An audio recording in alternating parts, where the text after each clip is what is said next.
Malu betul Menteri Kerajaan Madani sampai menarik kenyataan rasmi sendiri. Belum habis rakyat geleng kepala dengan jenaka kerusi isteri kedua Anwar Tepan Pudin. Kali ini pula giliran Timbalan Menteri Komunikasi YB Teo Ning Ching, iaitu MP PAP pula buat hal. Pada 19 Mei, Teo Ning Ching ni berkata dia bangga umum projek AI negara. Katanya Malaysia akan bangkit jadi negara AI dengan guna pakai chip Huawei Axon dan model AI DeepSeek dari China. Katanya mereka akan kawal secara berdaulat. Wah, bunyi macam Malaysia ni kuasa besar AI. Tapi tak sampai 24 jam, penasihat AI kepada Presiden Donald Trump pula tampil beri amaran. Katanya Malaysia mungkin langgar polisi kawalan ekspor Amerika Syarikat jika guna chip China.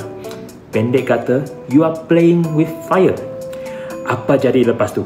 Kenyataan Teo Ning Ching lesap, pos hilang. Huawei pula keluar cakap kami tak pernah jual chip pada Malaysia pun.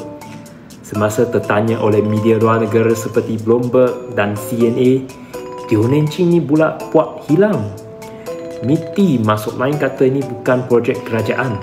Habis tu, YB Teo Ning Ching cakap apa? Sembang kosong ke? Jelas sekali insiden ini amat memalukan negara. Kita dikatakan nak jadi pemimpin AI, tapi timbalan menteri kita tak sedar langsung geopolitik semasa. Dalam dunia tengah perang perdagangan antara Amerika Syarikat dan China, menteri kita main acah-acah neutral, tapi tak faham dasar ekspor pun.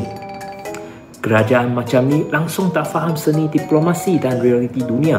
Kalau sokong Huawei datang, sokonglah sebaik boleh.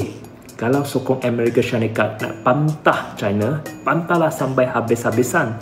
Bukan sini kata neutral, sana main api. Lepas tu, padam kenyataan rasmi. Sensitiflah sikit, ini dasar kerajaan pula, bukan main masak. Kita perlukan pemimpin yang tahu cakap bila masa sesuai, bukan main umum dulu, padam pos lepas ditegur. Malu betul.